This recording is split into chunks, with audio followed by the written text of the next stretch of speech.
Hello everyone, आप सब कैसे हैं। मैं उम्मीद करता हूं कि बहुत अच्छे होंगे और अपनी पढ़ाई को बहुत अच्छे से कर रहे होंगे। मैं Akash Kumar Bhadana ICT virtual classroom में आपका बहुत बहुत स्वागत करता हूं मेरे प्यारे बच्चों। जैसा आपको पता है कि हमारी 10th क्लास है और 10th क्लास में हम लोग देख रहे हैं भारत और समकालीन विश्व। हम लोग अपनी पुस्तक देख रहे थे, उसी में आज हम लोग सेकेंड यूनिट की बात करेंगे। हाथ का श्रम और भाप शक्ति, क्लियर है। वास्तु शक्ति के विषय में हम लोग बात करेंगे। तो इसमें जो था, हम अभी तक अपने इस लेक्चर के अंतर्गत कुछ बहुत सारी चीजों को इसमें देख चुके थे। कल हमने सबसे पहले काम की तलाश में निकल रहे जो लोग थे उनके विषय में भी हमने देख लिया था कि लोग कैसे एक स्थान से दूसरे स्थान पर पहुंच रहे थे, जा रहे थे, और इसके विषय में हम लोग गौर करके आपका देख चुके थे। क्लियर है, इन पर ध्यान दीजिए।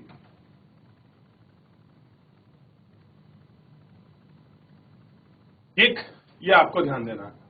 तो इतना जो था, कल हम लोग बेसिकली सारी चीजों को इतना हद तक गौर करके हम लोग देख चुके थे। आज थोड़ा सा हमें आगे बढ़ना है और हमें यहाँ देखना है। आप सबसे पहले देखिए, ये आपका लोहे की फैक्ट्री में मजदूर उत्तर पूर्व इंग्लैंड में विलियम वेल्ड स्टॉक की पेंटिंग है। यानी कि वहां किस तरह से लोग लोहे की चीजों को फैक्ट्री बनाने में मजदूर जो काम कर रहे थे वो आपको जो है दिखाई देगा। आप इसको गौर करके देखिए। देखिए आप लोगों ने,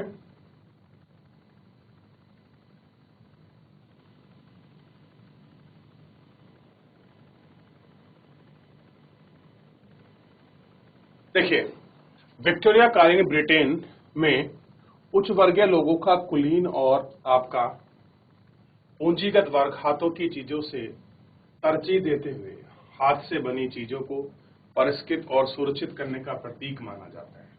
उनका फिनिश अच्छी होती है और उनको एक एक करके बनाया जाता है। उनका डिजाइन अच्छा था।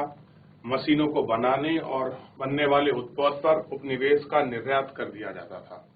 जिन देशों में मजदूरों की कमी होती थी वहां उद्योगपति मशीन का इस्तेमाल करना पसंद करते थे ताकि कम से कम मजदूरों का इस्तेमाल कर सकें।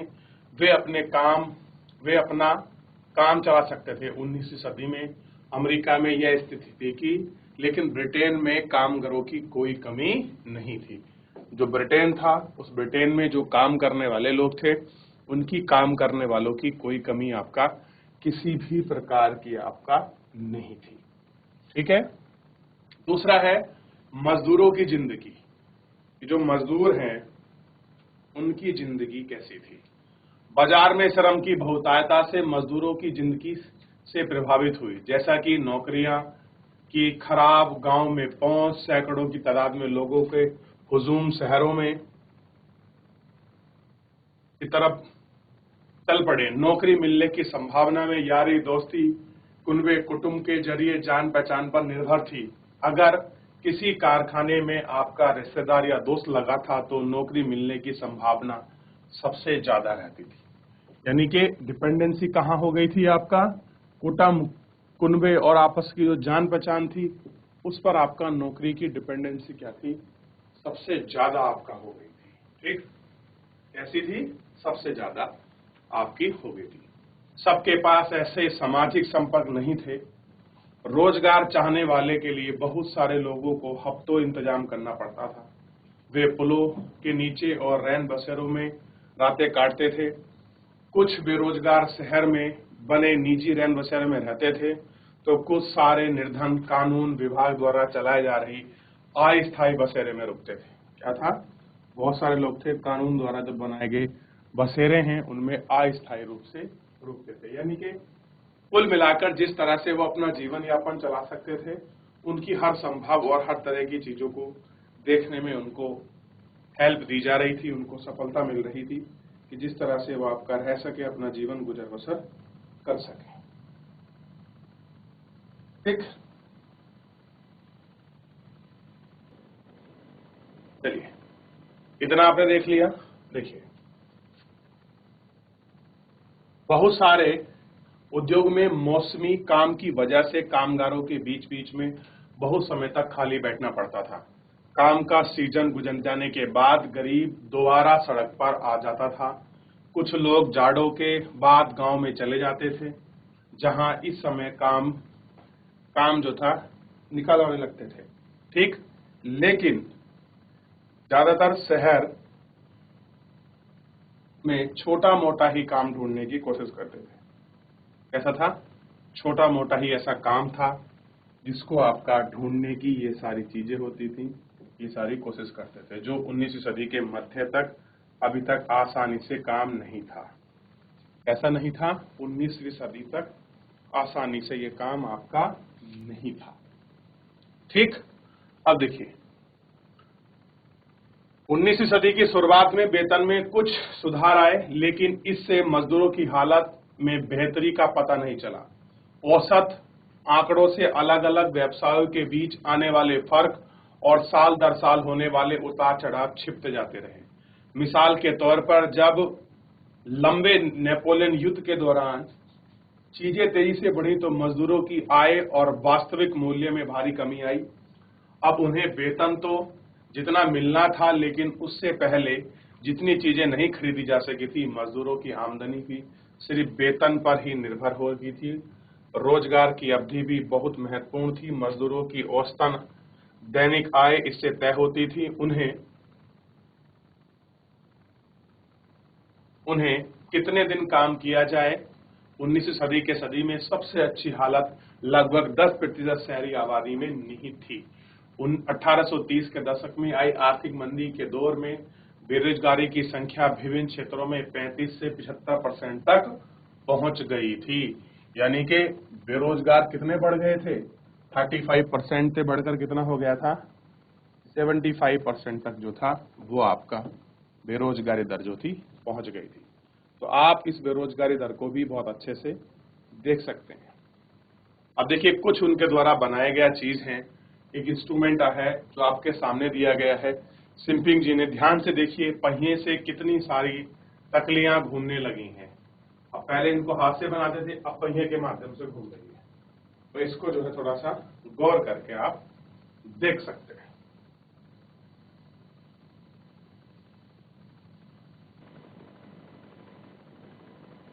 देख लिया? चलिए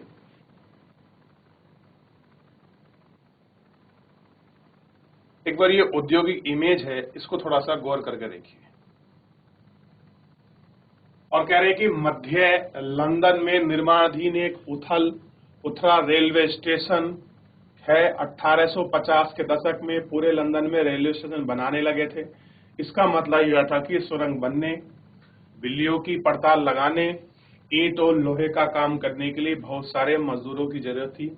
रोजगार चाहने वालों के निर्माण स्थल पर निर्माण कार्य की चीजें होती जा रही थी। तो ये सारी चीजें आपको यहाँ से जो था मिलना प्रारंभ हो गई थी।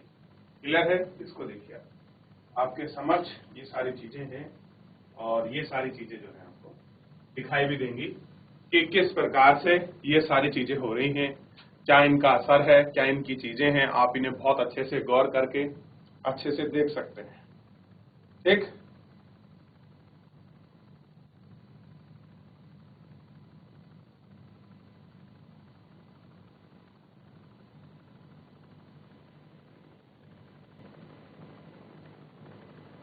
देख लिया?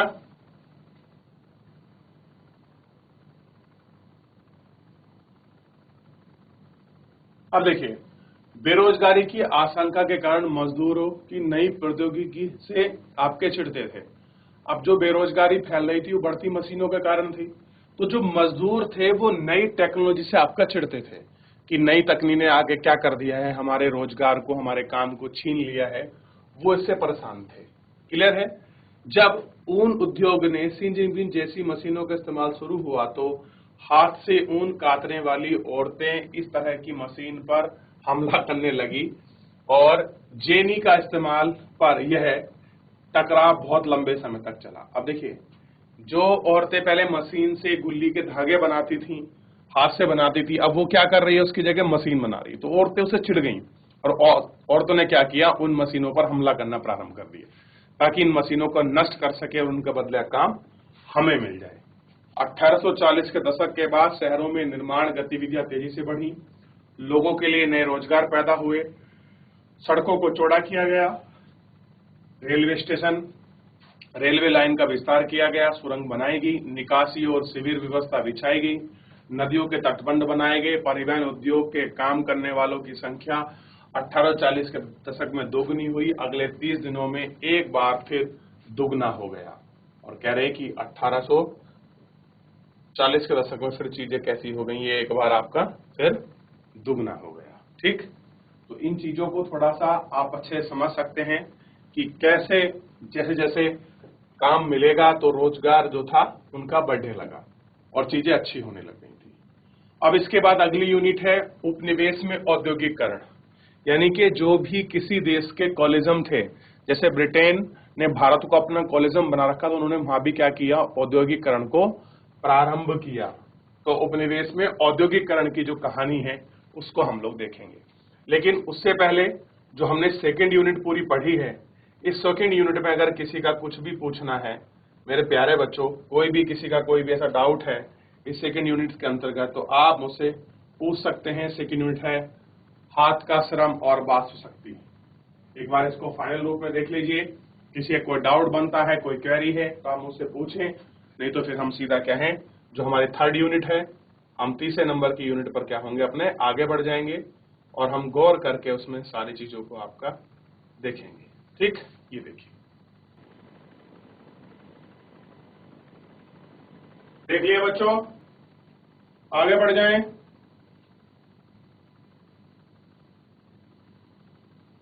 देखिए, उपनिवेशों में औद्योगिकरण कैसा है, उपनिवेशों में औद्योगिकरण। अब भारत पर नजर डालें और देखें तो एक उपनिवेश का औद्योगिकरण कैसे होता है।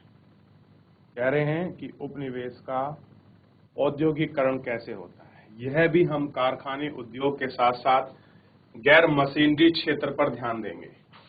कैसा देंगे, गैर मशीनरी क्षेत्र पर ध्यान देंगे। हमारा अध्ययन मुख्य रूप से कपड़ा उद्योग तक ही सीमित रहेगा। कैसा रहेगा, कपड़ा उद्योग तक ही आपका सीमित रहेगा। भारतीय कपड़े का उद्योग मशीनी उद्योग के युग से पहले अंतर्राष्ट्रीय कपड़ा बाजार में भारत के रेशमी और सूती कपड़ों का ही दबदबा था। कह रहे अगर आप पहले के टाइम में देखोगे, जो इंटरनेशनल जो आपका मार्केट था खास करके वो आपका कपड़े का, तो वहां सूती वस्त्र और आपको देखना होगा भारत का जो रेशमी वस्त्र है उसी का क्या था, बोलबाला था। क्या था, उसी का बोलबाला था। बहुत सारे देशों में मोटा कपास पैदा होता था, लेकिन भारत में कपास महीन किस्म का होता था। भारत में कौन सी किस्म का होता था, महीन किस्म का। आर्मेनिया फारसी सौदागर पंजाब से अफगानिस्तान, पूर्वी फारस और मध्य एशिया के रास्ते से इन चीजों को लेकर जाते थे। यानी कि ये इनका ट्रैक बना हुआ था, इस ट्रैक से वो क्या करते थे, आपका मध्य एशिया तक जो था अपना ट्रेड करते थे। यहाँ के बने महीन कपड़ों के थान ऊंटों की पीठ पर लाद कर पश्चिमी उत्तर सीमा से पहाड़ी दर्रों और रेगिस्तानों को पार कर ले जाते थे। मुख्य पूर्व औपनिवेश बंदरगाहों से फलता फूलता समुद्री व्यापार चलता था। गुजरात के तट पर स्थित सूरत बंदरगाह के जरिए भारत खाड़ी और लाल सागर के बंदरगाहों से जुड़ा हुआ था। कोरोमंडल तट पर मछलीपट्टनम और बंगाल में हुगली के माध्यम से भी दक्षिणी पूर्वी एशिया बंदरगाहों के साथ खूब व्यापार चलता था।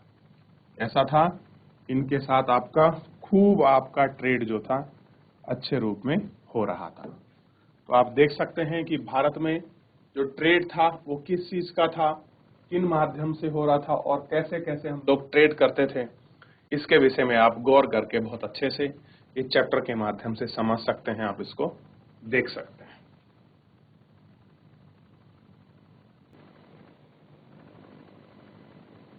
देख लिया बच्चों, गौर करके देखिए, एक बार और पूछ लीजिए, कुछ पूछना है तो।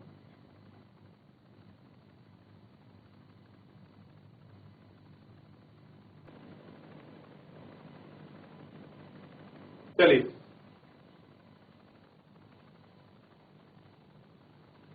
निर्यात व्यापार के इस नेटवर्क में बहुत सारे भारतीय व्यापारी बैंकर सक्रिय थे। वे उत्पादन में पैसा लगाते थे, चीजों को लेकर जाते थे और निर्यात को पहुंचते थे। माल भेजने वाले आपूर्ति सौदागर के जरिए बंदरगाह देश के भीतर इलाकों से जुड़े थे। ये सौदागर बुनकरों की पेशगी देते थे, बुनकरों से जैसे कपड़ा खरीदते थे और उनसे बंदरगाहों तक पहुंचते थे। बंदरगाह बड़े जहाज मालिक और निर्यात व्यापारी का तल कीमत पर मोल भाव करते और पूर्ति सौदागरों से माल जो था खरीदते थे। 1750 के दशक तक भारतीय सौदागरों को नियंत्रण करने वाला नेटवर्क टूटने लगा था। यूरोपीय कंपनी की ताकत बढ़ती जा रही थी। पहले उन्हें स्थानीय दरबारों से कई तरह की रियायतें हासिल की और उसके बाद उन्होंने व्यापार पर इजाजतदारी का अधिकार प्राप्त कर लिया। इससे सूरत और हुगली दोनों पुराने बंदरगाह कमजोर पड़ गए। इन बंदरगाहों से होने वाले निर्यात में नाटकीय कमी आई। पहले जिस कर्ज से व्यापार चलता था वह खत्म होने लगा। धीरे धीरे स्थानीय बैंकर दिवालिया हो गए। 17वीं शताब्दी के आखिर तक सालों में सूरत से होने वाला व्यापार का मूल्य 1 करोड़ 60 लाख रुपए में था, जो 1740 के दशक में गिरकर केवल 30 लाख रुपए रह गया। अब देखिए, कहां तो इस वाले पोर्ट से 1 करोड़ 60 लाख का व्यापार होता था, अब कितने का हो रहा है? केवल 30 लाख रुपए का। और ये बात कर रहे हैं 1740 में, जहां कौड़ी आने की वैल्यू थी, तब कितना था? 1 करोड़ 60 लाख का ट्रेड था उस समय। तो आप इसकी स्थिति को और इन जरियों को आप थोड़ा सा ध्यान देकर आप समझ सकते हैं और इनकी मुद्दों की जो गंभीरता है वो उनको देख सकते हैं। क्लियर है कि कैसे इनके यहाँ जो था ये सारी चीजें आपकी गिर रही थी और उनका मूल्य जो था ह्रास हो रहा था। ठीक,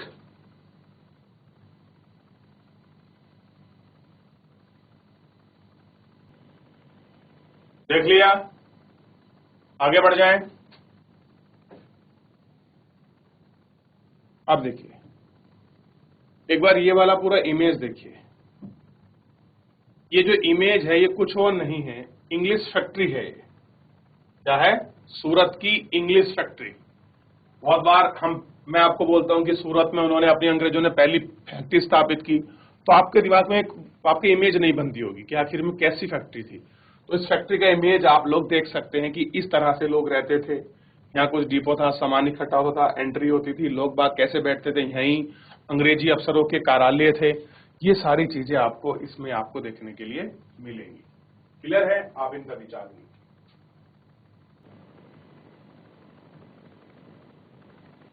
देख लिया बच्चों?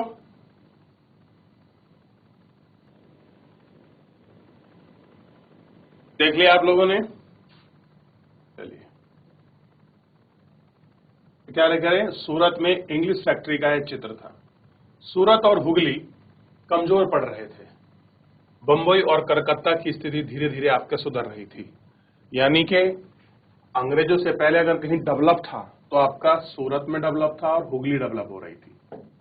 यानी कि हुगली कहाँ है? कोलकाता में। एक अलग क्षेत्र था। लेकिन उसके बाद क्या हुआ? सूरत की जगह बॉम्बे डेवलप होने लगा और हुगली की जगह कोलकाता की स्थिति में आपका सुधार आने लगा। पुराने बंदरगाहों की जगह नए बंदरगाहों का बढ़ता महत्व औपनिवेशिक सत्ता की भारतीय ताकत के संकेत देते थे। ऐसे बंदरगाहों के जरिए होने वाला व्यापार यूरोपीय कंपनियों के नियंत्रण में था और यूरोपीय जहाजों के जरिए होता था। बहुत सारे पुराने व्यावसायिक घराने ढल चुके थे। जो बचे रहना चाहते थे उनके पास यूरोपीय व्यापारिक कंपनियों के नियंत्रण वाले नेटवर्क में काम करने के अलावा कोई चारा आपका नहीं था। ऐसा नहीं था, कोई चारा आपका नहीं था। इन बदलावों ने बुनकरों को व अन्य कारीगरों की जिंदगी में किस तरह से प्रभावित किया? यानी कि इन चीजों ने कैसे लोगों के जीवन में, खासकर जो बुनकर थे, जो कपड़ा सूती बना रहे थे, उनके जीवन को कैसे प्रभावित कर दिया, इसको हमको देखने के लिए क्या है? बड़ी आवश्यकता है। तो इसी में हमारा 3.2 यूनिट है, बुनकरों का उदय कैसे हुआ, क्या हुआ बुनकरों का। ठीक, तो 1960 के दशक के बाद ईस्ट इंडिया कंपनी ने सत्ता के शुद्धिकरण की शुरुआत पर भारत के कपड़ा निर्यात में गिरावट नहीं आई। ब्रिटिश कपास उद्योग अभी फैलना शुरू नहीं हुआ और यूरोप में बारीकी कपड़ों से भारी मांग थी, इसलिए कंपनी भी भारत से होने वाले कपड़े के निर्यात को ही फैलाना चाहती। कंपनी की प्राइम स्टेज क्या थी? जो ट्रेड भारत के साथ होना है वो ट्रेड फैलना चाहिए, वो उसको सिकोड़ना नहीं चाहती थी, क्योंकि उससे पता है कि अगर हम ट्रेड को कुछ छेड़ेंगे तो नुकसान अल्टीमेटली किसे होना है? हमको ही होना है। तो 1760 और 1770 के दशक में बंगाल और कर्नाटक में राजनीतिक सत्ता स्थापित करने से पहले ईस्ट इंडिया कंपनी को निर्यात के लिए लगातार सप्लाई आसानी से नहीं मिल पाती थी। बुने हुए कपड़े को हासिल करने के लिए फ्रांसीसी, डच, पुर्तगाली के साथ स्थानीय व्यापारी की होड़ में रहते थे। इस प्रकार बुनकर और आपूर्ति सौदागर खूब मिलकर मोलभाव करते थे और अपना माल ऊंची बोलियों पर लगाने वाले खरीदार को ही बेचते थे। लंदन भेजे गए अपने पत्र में कंपनी के अफसरों ने आपूर्ति की मुश्किल और ऊंचे दामों के बारे में जिक्र किया है, लेकिन कई बार ईस्ट इंडिया कंपनी की राजनीतिक सत्ता स्थापित हो जाने के बाद कंपनी व्यापार के अधिकार का दावा करती थी। फलस्वरूप उसने प्रतिस्पर्धा खत्म करने लगे, लगानों पर अंकुश लगाए रखने और कपास और रेशम की बनी चीजों का निर्यात आपूर्ति सुनिश्चित करने के प्रतिबंध और नियंत्रण पर एक नई व्यवस्था लागू कर दी। यह काम कई चरणों में आपका किया गया। कैसे हुआ? कई चरणों में यह आपका काम हुआ। तो इस व्यवस्था को भी आप अच्छे से देख सकते हो कि कितने चरणों में और कैसे करके ये जो काम है वो आपका किया गया। आप इन पर थोड़ा सा गौर करके अच्छे से एक नजर मार के आप देख सकते हैं। तो देख लीजिए कैसे व्यापार में कमी आई, क्या सारी चीजें थी, आप इन पर जो है गौर कर सकते हैं। देखिए फिर आगे बढ़ेंगे इसी में।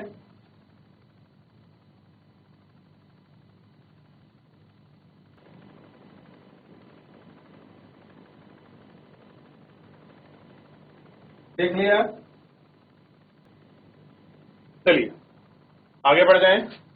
अब क्या था इसमें, पहला देखते हैं। कंपनी ने कपड़ा व्यापार में सक्रिय व्यापारी और दलालों को खत्म करने और बुनकरों पर ज्यादा प्रत्यक्ष नियंत्रण स्थापित करने की कोशिश की। पहली कोशिश क्या थी कि जितने भी मीडिएटर हैं और जितने व्यापारी हैं वो बीच में से खत्म हो जाएं और सीधा हमारा क्या हो जाए, उन पर सीधा प्रत्यक्ष जो है आपका नियंत्रण हो जाए। ठीक, कंपनियों ने बुनकरों के निगरानी रखने, माल इकट्ठा करने, कपड़ों की गुणवत्ता जांच करने के लिए वेतनभोगी कर्मचारी तैनात कर दिए, जिन्हें गुमशुदा कहा गया। दूसरी ओर कंपनी को माल बेचने वाले बुनकरों को अन्य खरीदारों के साथ दोबारा काम करने पर पाबंदी लगा दी। इनके लिए उन्हें पेशगी रकम दी जाती थी। एक बार काम का ऑर्डर मिलने के बाद बुनकरों को कच्चा माल खरीदने के लिए कर्ज दिया जाता था। जो कर्ज लेता था वह अपना बनाया हुआ कपड़ा गुमशुदा को ही देना पड़ता था, उसे ही किसी और व्यापारी को नहीं बेच सकता था। यानी कि आपने अगर कुछ कर्जा लिया है सामान खरीदने के लिए, कपड़ा खरीदने के लिए, तो जिस व्यक्ति से कर्जा लिया है आपको उसी को बेचना पड़ेगा, आप दूसरे को जो है नहीं बेच सकते। ऐसी बात उन्होंने इसमें कही गई थी। क्लियर है? जैसे कर्ज मिलते हैं तो और महीन कपड़े क्या हो गए आपके महंगे होने लगते हैं। कैसे होने लगे हैं? जो आपके कपड़े हैं वो आपके और भी जो हैं महंगे जो हैं होने लग गए हैं। ठीक, बहुत सारे बुनकरों के पास जमीन के छोटे छोटे पट्टे हैं जिन पर खेती करते थे और अपने परिवार की जरूरतों को पूरा करते थे। अब वे इस जमीन को भाड़े पर लेकर पूरा समय बुनकरों में लगे रहते थे। अब पूरा परिवार यही काम करने लगा है कि बच्चों और औरतों ने ये सभी कुछ न कुछ काम करते थे। लेकिन जल्दी ही बहुत सारे बुनकर गांव में बुनकरों और भूमतसाओं के बीच टकराव की खबरें आने लगी। इससे पहले आपूर्ति सौदागर अक्सर बुनकर गांव में ही रहते थे और बुनकरों की उनके नजदीकी तालुका में होते थे। वे बुनकरों की जरूरतों का ख्याल रखते थे और संकट के समय में उनकी मदद करते थे। नए गुमशुदा बाहर के लोग, उनके गांव में पुराने सामाजिक संबंध नहीं होते थे, वे दर्भंगपूर्ण व्यवहार करते थे। सिपाही और व्यापारियों को भी लेकर आते थे और माल समय तैयार पर न मिलने की स्थिति में बुनकरों को ज्यादा सजा देते थे।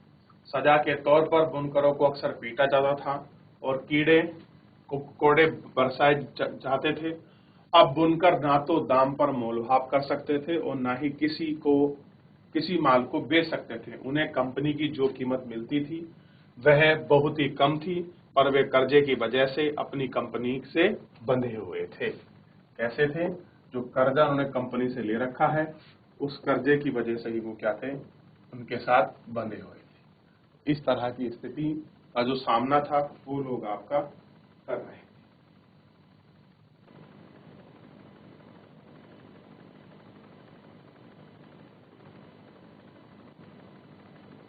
देख लिए बच्चों, आगे बढ़े। अब देखिए, कर्नाटक और बंगाल में बहुत सारे स्थानों पर बुनकर गांव छोड़कर चले गए। वे अपने रिश्तेदारों के यहाँ किसी किसी गांव में हस्तकरघा करने लगे। कई स्थानों पर कंपनी और उनके अफसरों का विरोध करते हुए गांव के व्यापारियों के साथ मिलकर बुनकरों ने बगावत कर दी। कुछ समय के बाद बहुत सारे बुनकर कर्ज लौटाने से इनकार करने लगे। उन्हें करघा बंद करके उन्हें खेतों में मजदूरी करने लगे। तो 19वीं सदी आते आते कपास बुनकरों की सामने नई समस्या जो है पैदा होने का लग गई थी। तो ये स्थिति थी बुनकरों की।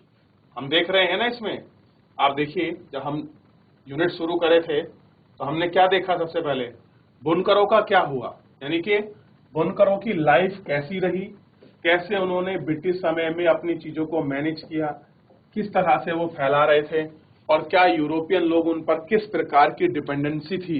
इस डिपेंडेंसी को आप लोग अपने अच्छे से जो है देख सकते हैं, इस पर आपका गौर कर सकते हैं।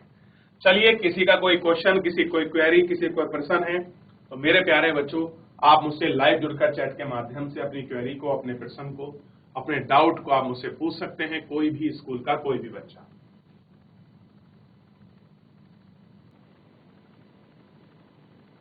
चलिए, किसी को डाउट, कोई क्वेरी? ठीक है, नहीं है, आगे बढ़ जाते हैं। ध्यान दीजिए, तो इतना हम लोग देख चुके हैं। अब हम इसमें जो बेसिकली बात करेंगे, भारत में मैनचेस्टर का आना। अब सबसे पहले आप ये पता करना है कि मैनचेस्टर होता क्या है, ये आपको पता करके आना है। फिर नेक्स्ट लेक्चर में हम इसकी अपनी जो है अच्छे से आपकी चर्चा करेंगे। तो फिलहाल आप इतना बुनकरों के विषय में और पूरा जितना पढ़ा है इसको पढ़ लीजिए, रिवीजन कर लीजिए। किसी को डाउट है आप मुझसे पूछ लीजिए मेरे प्यारे बच्चों। फिलहाल आज के लिए इतना ही, मिलते हैं नेक्स्ट लेक्चर में। तब तक अपना ध्यान रखें, स्वस्थ रहिए, अपनी पढ़ाई को बहुत अच्छे से करते रहिए। मुझसे जुड़ने के लिए आपका बहुत बहुत धन्यवाद।